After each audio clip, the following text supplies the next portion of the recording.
paixão do mar vem de muito pequeno e, portanto, muito pequeno, fosse natação, mergulho, trabalhar num barco, fosse o que fosse, tudo o que tivesse a ver com o mar. Sim, ainda hoje faz mergulho. Ainda hoje em dia faço mergulho.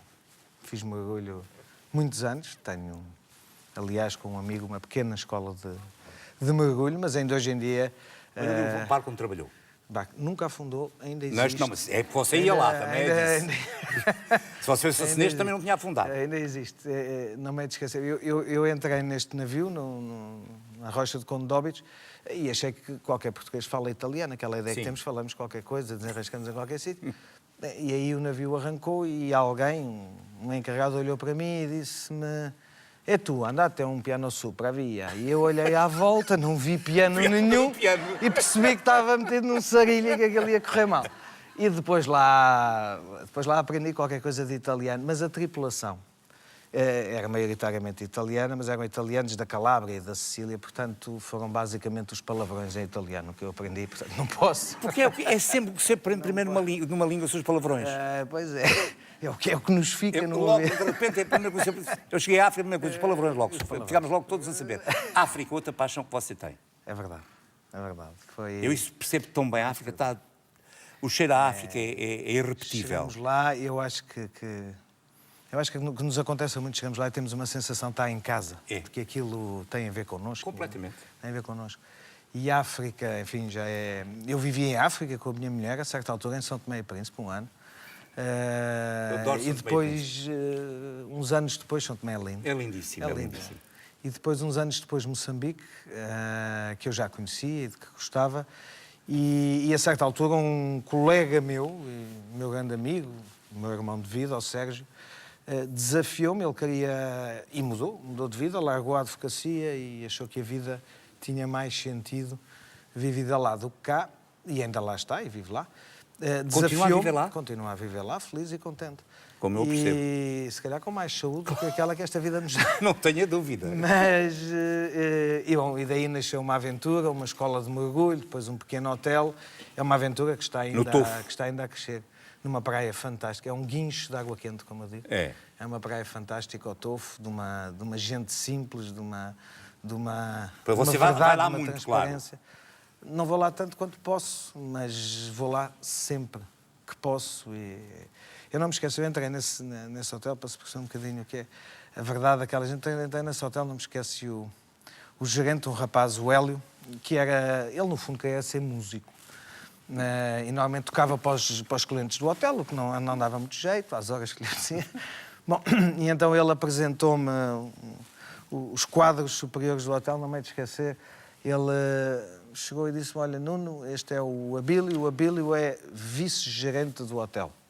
Era subgerente do hotel e agora é vice-gerente do hotel. E eu perguntei: e qual é a diferença? E ele, com o Abílio à frente, disse: nenhuma, mas ele gosta. E o Abílio, com um sorriso aberto... Isso é lindo. E a seguir, não quero prolongar, mas a seguir apresentou-me o Arnaldo, estavam os quatro chuveiros. O Arnaldo é um homem fantástico. Outro também do hotel? Outro funcionário do hotel? Outro quadro superior. Quadro superior do hotel. Esse com que cargo já agora? Esse, dizia-me ele, o Arnaldo é o melhor. O Arnaldo é chefe de cozinha, é chefe de copa e é chefe de sala. Tem cabeça tridimensional. Isso é lindo. Não, mas isto, mais do que tudo, é a verdade e a naturalidade e a pureza daquela gente que é notável. Sentimos tão bem lá, não é? Sentimos, absolutamente. Eu percebo isso tão bem, tão bem. Eu vejo coisas sobre si que eu fico... É engraçadíssimo, a sua vida é realmente... Esta é que dava mesmo um filme. Porque você tem uma coisa que, entre outras, espantosa, que eu acho, e que é de uma força e de uma vontade de vencer espantosa. Você, aos 30 anos, sai de um programa de reabilitação. Reabilitação de toxicodependentes, num período de... E aos 40 anos é ministro. É verdade. Portanto, foi 10 anos que mediou. Foi. Entre sair cá de baixo, lá para cima. Enfim, mais do que tudo, que isso seja só uma mensagem de que não... Aquela ideia de que um problema de drogas significa toxicodependente para a vida, não é verdade. Não é verdade. É possível, e graças a Deus há centenas de... Tenho dezenas de amigos, centenas de pessoas que conheço que tiveram um momento Claro. desses na vida e que refizeram a sua vida, seguiram a sua vida e hoje em dia estão aqui como qualquer um de nós, como eu estou.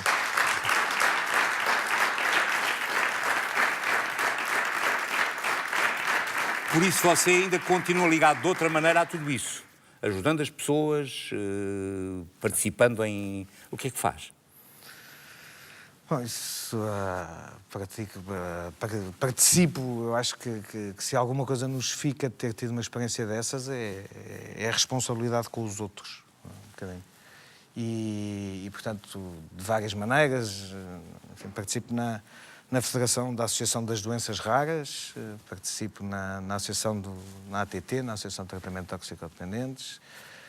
Tenho colaborado, e é uma experiência que recomendo, com a comunidade Vida e Paz, aí é para dar apoio aos sem-abrigos e, portanto, fazer todas as semanas, de 15 em 15 dias, dar uma noite a isso e, portanto, durante uma noite, dar uma volta numa das carrinhas da comunidade Vida e Paz e dar de comer aos sem-abrigos. Fiz isso nos últimos anos e acho que é das coisas... É terapêutico. É terapêutico. Quem ganha somos nós.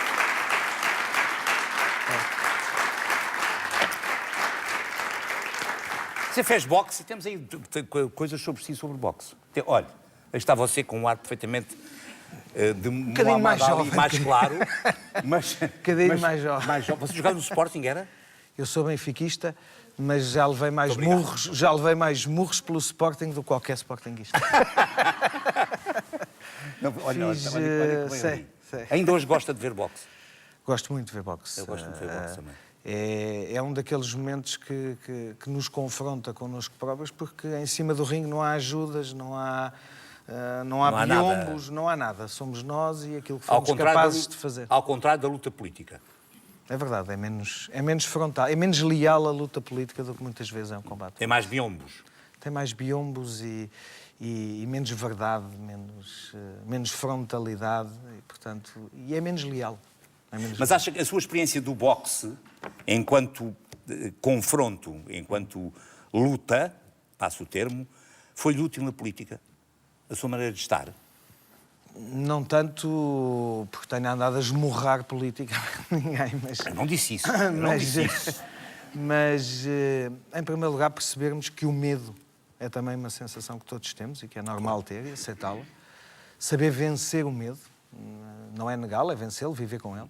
Conhecermos os nossos limites, enfrentarmos a nós próprios. Temos que ir ao fundo de nós próprios, buscar às vezes força, resistência, quando politicamente, por exemplo, à volta parece que estamos sozinhos e que ninguém nos compreende. Lembro-me, por exemplo, no que tem a ver com a RTP, do processo de reestruturação da RTP e foi um desses momentos. É preciso às vezes ir buscar quando a 5 de outubro está em chamas, praticamente. Está em manifestações no meio da rua, em autogestão, e parece que o mundo inteiro nos diz que estamos a seguir um caminho errado. Às vezes é preciso ir buscar ao fundo de nós próprios a resiliência, a força, o que é que pensa a teimosia quase.